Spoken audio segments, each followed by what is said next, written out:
पिछली वीडियो में मैंने आपको बहुत बेहतरीन तरीके से कैसे रिएक्ट का प्रोजेक्ट क्रिएट करते हैं वो चीज बताई, कौन सा सही तरीका होता है, कैसे करना चाहिए, वो सारी चीजें। इस वीडियो में मैं आप लोगों को बताने वाला हूं कि रिएक्ट जो है वो काम कैसे करता है। सिंपल सी चीज है, मैं आपको पूरा फ्लो समझाने वाला हूं, क्योंकि हम रिएक्ट पे काम तो कर रहे होते हैं बट हमें चीजें पता ही नहीं चल रही होती हैं कि कौन सी चीज कहां से आ रही है, कहां से जा रही है, ये सारी चीजें इस वीडियो में मैं आपको पूरा क्लियर कर दूंगा। देखिए रिएक्ट का फ्लो क्या होता है, रिएक्ट काम कैसे करता है और कुछ जरूरी बातें। ठीक, अब हम गलती कहां करते हैं, किसी भी चाहे नोड को सीखे, रिएक्ट को सीखे, किसी भी फ्रेमवर्क के लाइब्रेरी फ्रेमवर्क को सीखे, तो हम डायरेक्टली उसको एप्लीकेशन वे में करना चालू कर देते हैं, डायरेक्टली वेबसाइट बनाना चालू कर देते हैं। हम फ्लो को नहीं समझ पाते और 20-25 दिन तक हमें कुछ चीजें समझ ही नहीं होती, बस हम बना रहे होते हैं, आउटपुट देख रहे होते हैं। ठीक, अब ये HTML CSS नहीं है कि यार भाई हम डायरेक्टली HTML CSS जैसे इसमें काम चालू कर दे तो सारी चीजें हो जाएंगी। ये जावास्क्रिप्ट नहीं है कि डायरेक्टली प्रोजेक्ट के एप्लीकेशन कर दे तो चीजें हो जाएंगी, नहीं। ये एक फ्रेमवर्क है, लाइब्रेरी फ्रेमवर्क है, उसकी कुछ चीजें डेफिनेट होती हैं, फिक्स्ड होती हैं। हमें उन सब चीजों को ध्यान में रखते हुए समझते हुए काम करना आना चाहिए। चलिए अब मैं आपको बताता हूं। देखिए मैंने पिछली वीडियो में ये फाइलों का रिलेवेंस भी बता दिया था। अब देखिए यहाँ पे दो तरीके की फाइल है, पब्लिक फाइल, इसके अंदर ये सब आपको देखने को मिलेगा। इसको थोड़ा सा जूम इन कर देता हूं ताकि आप लोगों को क्लियरली दिखने लगे। ठीक, अब पब्लिक के अंदर वो फाइलें होती हैं जो कि यूजर एक्सेस कर सकता है, जैसे कि index.js। अब आपको इस फाइल के अंदर क्या है ये सब आप लोग जब ओपन करोगे अपने लैपटॉप में दिखेगा। अभी मैंने जूम इन कर रखा है तो थोड़ा बहुत ज्यादा बड़े कैरेक्टर हो गए तो थोड़ा सा देखने में प्रॉब्लमेटिक है। अब यहाँ पे क्या होता है कि इंडेक्स के अंदर, अब इसको थोड़ा सा मैं ये जो साइड है इधर का इसको थोड़ा सा छोटा करने की कोशिश करता हूँ आपको कुछ दिखाने की। अब यहाँ पे जब आप देखोगे तो आपको कुछ ऐसा दिखाई दे रहा होगा जिसमें यहाँ पे आप देख रहे होगे लिखा है div id root। अब इसमें div id root का मतलब क्या है, तो इसको समझने के लिए आपको पहले कहां पे जाना पड़ेगा वो समझो। ये जो सारी चीजें हैं ये सारी चीजें कहां पे जाती है, देखो आप यहां पे आओगे और सिंपली से जब आप यहां पे आओगे सोर्स के अंदर, देखिए पब्लिक में वो सारी, बार बार कह रहा हूं, जो सब लोग एक्सेस कर सकते हैं। मतलब index.html जब हमारी वेबसाइट खुलती है वो सबसे पहला पेज इंडेक्स ही होता है, तो वो चीज कोई भी देख सकता है। ठीक है, उस चीज पे हम रिस्ट्रिक्शन नहीं कर सकते। ठीक, बट हाँ सोर्स के अंदर वो सारी चीजें होती हैं जो हमें यूजर को डायरेक्टली एक्सेसिबल नहीं करवाना होता है। सोर्स के अंदर वो सारी फाइलें होती हैं जो यूजर को दिखे बट उसको डायरेक्टली वो एक्सेसिबल ना कर पाए, एक्सेस ना कर पाए। अब जैसे कि मैं बात कर रहा हूं यहाँ पे ये जो है index.html के अंदर root ID, sorry div id root लिखा, उसका मतलब क्या, देखो मैं समझाता हूं। अब यहाँ पे जो आपकी index.js है, ये index.js है, इसके अंदर आपको कुछ ऐसी चीजें लिखी हुई दिखाई देंगी जहां पे आपको यहाँ पे दिखाई देगा root react dom dot create root document dot get element by id root root dot render। इसका मतलब ये है, सिंपल से इसका मतलब ये है कि जो रिएक्ट है उसको बनाया ही इसलिए गया है कि रिएक्ट जो है एक बार में, या सिंपल से कह दूं कि एक बार में एक से ऊपर एलिमेंट को रेंडर नहीं कर सकती, या फिर एक से ऊपर डिवीजन को या सेक्शन को रेंडर नहीं कर सकती। उसका एग्जांपल मैं आपको समझाने के लिए app.js में लेके जाता हूं, और मैं यही पिछली वीडियो में भी समझाया था। इस प्रोजेक्ट को मैं अभी यहां हटाता हूं और मैंने इसको क्या करना है कि अगर मैंने कभी भी इसके अंदर इस तरीके से लिख दिया, अभी आपको और फ्लो समझाऊंगा, थोड़ा सा समझो आप। अगर मैंने इस तरीके से दो डिव ले लिए तो ये एरर क्रिएट करता है।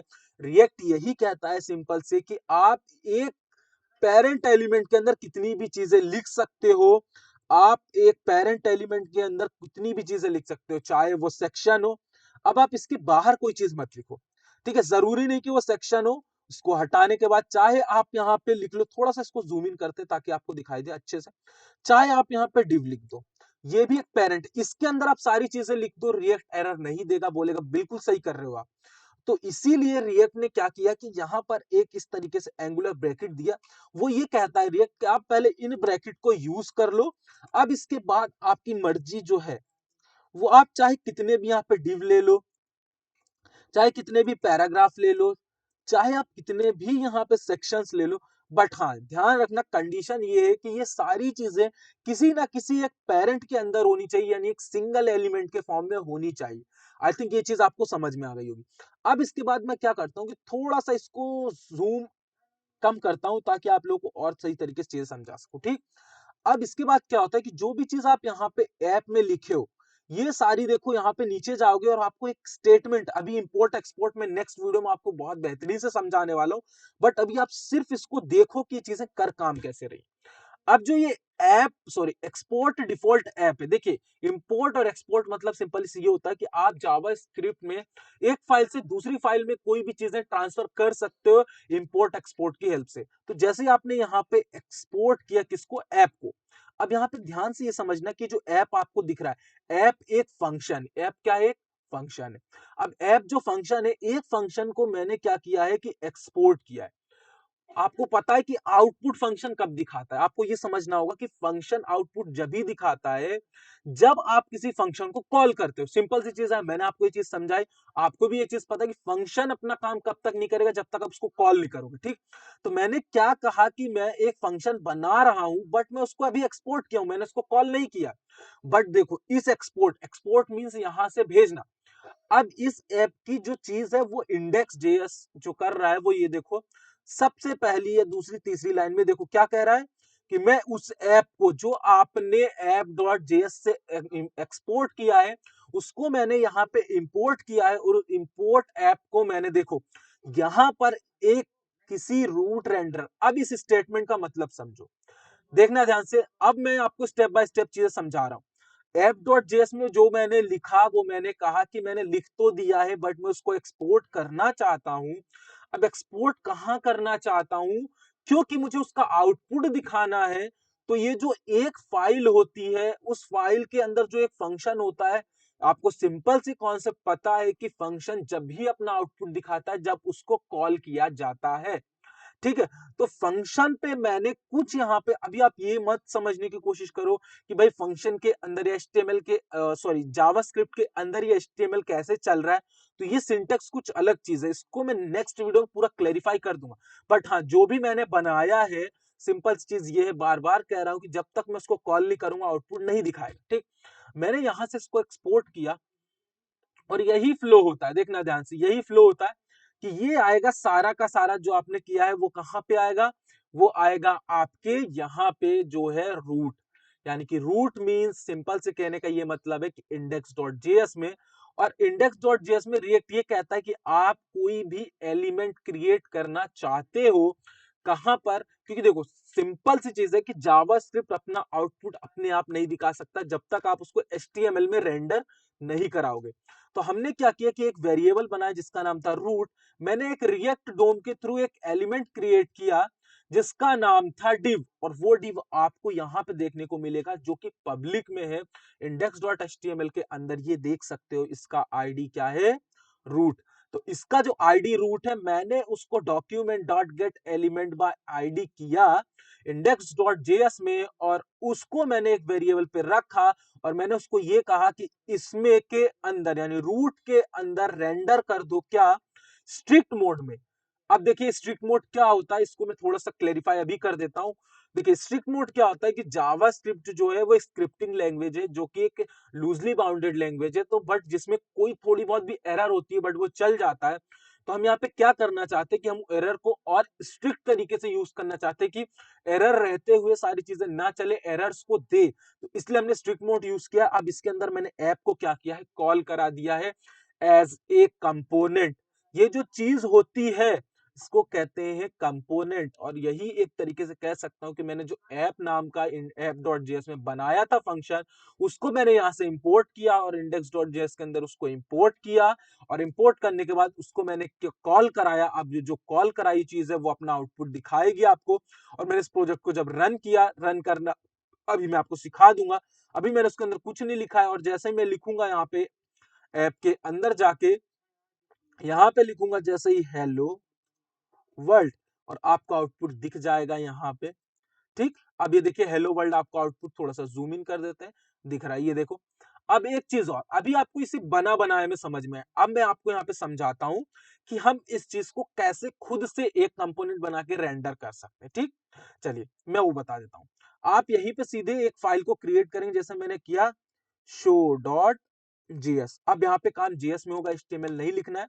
अब शो डॉट जीएस के अंदर आपको अभी क्या लिखना है, सिंपल से मैं एक फंक्शन बनाता हूं जिसका नाम देता हूं फंक्शन। और ध्यान रखना रिएक्ट में आपको फंक्शन जो है हमेशा कोशिश करने की कैपिटल लेटर से ही बनाए ताकि चीजें सही से वर्क करें, स्मॉल लेटर को कभी कभी प्रॉब्लम कर देता है। आपको यहाँ पे लिखना पड़ेगा रिटर्न, क्या लिखोगे, रिटर्न।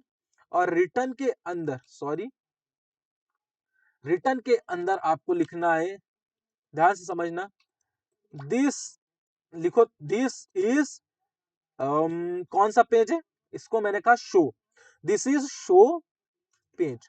अब ये जो आपने शो पेज लिखा है, क्योंकि मैंने सिर्फ इसको अभी बनाया है, अभी मैंने इसको कहीं पर कॉल नहीं करा, क्योंकि फंक्शन अपना आउटपुट नहीं दिखाएगा जब तक हम उसको कॉल नहीं करेंगे। और ध्यान रखना कि इस तरीके से हमें आगे काम करना है।